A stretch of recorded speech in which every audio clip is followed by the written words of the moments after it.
In the spring, there were the seeds of discontent that were brewing all over, and they got sown.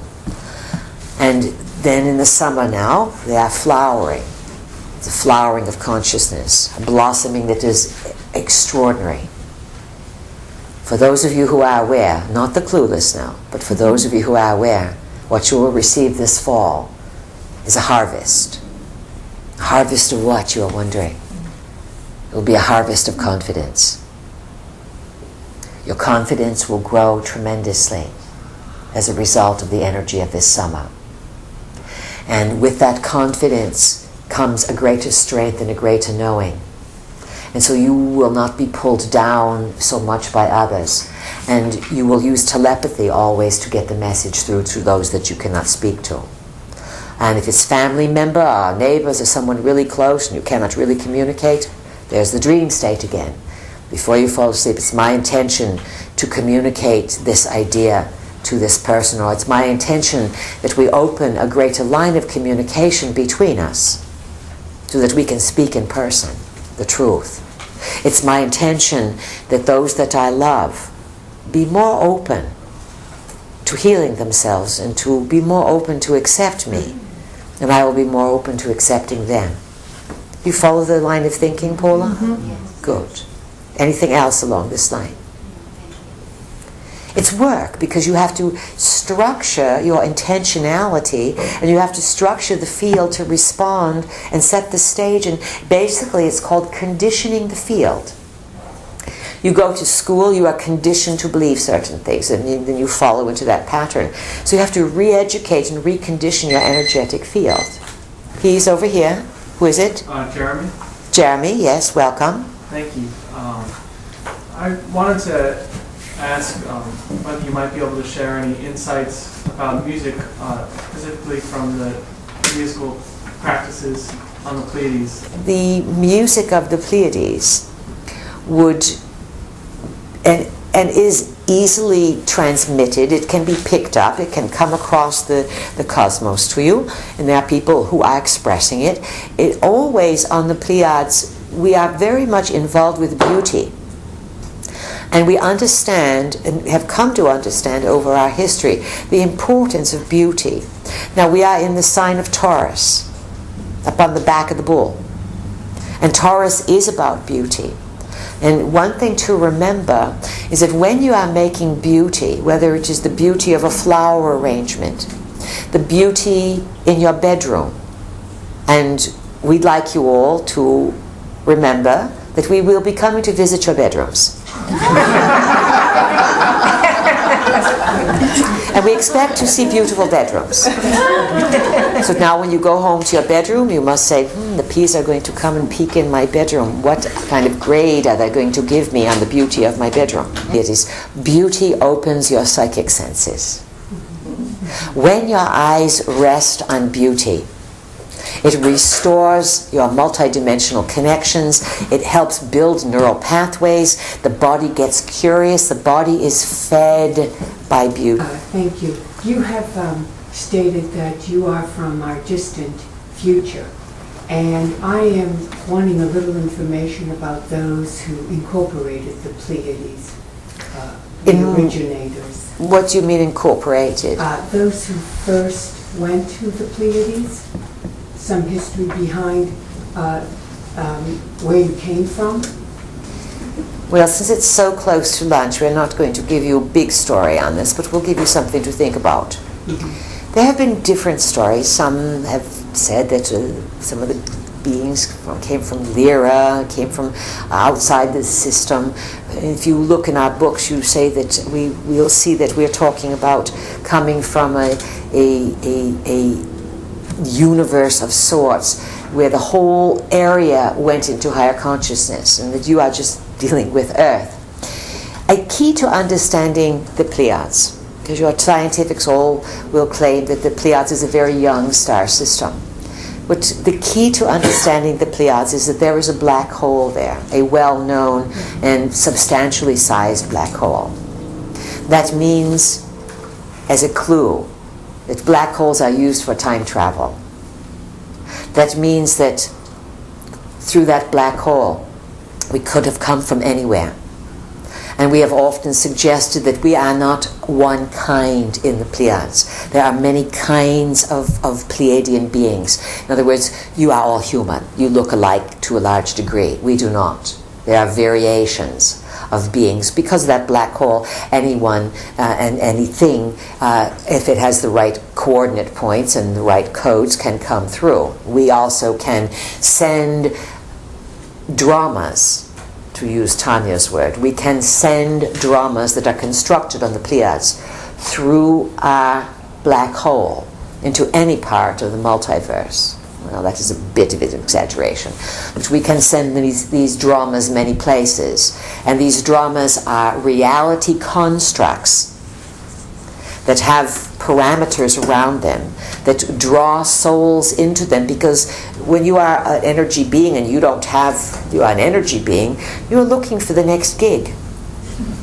Do you understand this? In other words, the unbounded is the unbounded, and it's fun to be in the unbounded, but sometimes you want to have a gig, and where are you going to play next? And you want a bounded place. Earth is a very bounded place.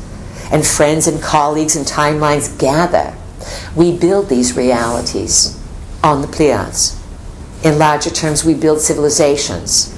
We build frequencies that beings can dial into. To you, it looks like you have to go through physical reality. It looks physical. It has to look physical to you, otherwise you wouldn't take it seriously. Yeah. You understand this? Yeah.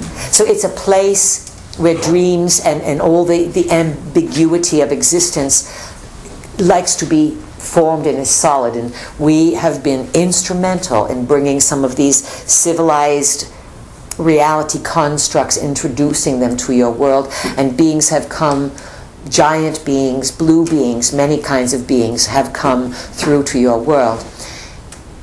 It is fascinating that we have talked about the blue beings. Our vehicle had blue being experience early on, many years before we met her. We have said the blues can come from the Pleiades. You have a story about Krishna being blue. Krishna is part of the Christos story, as is Osiris, etc. But bottom line, Avatar, that movie Avatar, they took our story. Living library, yes? Yes. The blue beings, the giants. Hello. Have a good lunch. We'll talk to you more later. It's been all right. We are here, returned for your afternoon, the second part of the afternoon's discussion. You've been revved up about some things here. Think about the weekend right now. What you learned last night, what you learned this morning, this afternoon. And we want to remind you again that you are energetic beings, that you are healing something on earth, something big, and that you are nobly living your lives to the best of your ability. And each one of you makes a difference in your world and your space. Don't expect anyone to fix you, save you, and give you a makeover. Your spiritual work is to know the difficult things, and to still be just fine. To realize that other people are playing out a game, sometimes of extraordinary pain. And know that each person karmically meets what they have set into motion. We will reaffirm what our vehicle said in the very beginning last night, that there are no victims. There are only muddled creators and co-creators. And ideally, you will help unmuddle things by unmuddling your own mind, by recognizing that, unfortunately, you've been in a big fleece job here on the planet, and that nothing is as it appears to be, and people are not who they say they are. And if you recall what our vehicle and we have said this weekend is the way out of this conundrum of confusion, of manipulative energies and all the mess that the world is in, the way out is for you to awaken the inner and to recognize that there is power within, and that by accepting your ability to be psychic and to see through things, you will individually be able to know the truth and not accept that someone is powerful because someone says they are. And the discussion you had after lunch hour was, let's say, a traipse through the dark side of existence. There was discussion about mind control, about political intrigues, and about the how would you describe it? How would you describe it, Peter? The phoniness of the system, the deviousness of the system. Ed, how would you describe it? Someone give us some words here. Layers of deception. Layers of deception. Yes, Ed. How would you describe the scene of Earth? The illusion, the huge illusion that we bought into. The huge illusion that you have bought into. And so remember, you have bought into these deceptions and these illusions because you are good at heart, basically, and you are basically trusting beings. And so you project and you assume that if someone has a position of power, they must be what you are. Good and trusting. Do you follow this? Yes. Which is a little bit naive. And people who are a little bit naive always have a bit of a rude awakening. And you all have at some point in your life worn the naive t-shirt.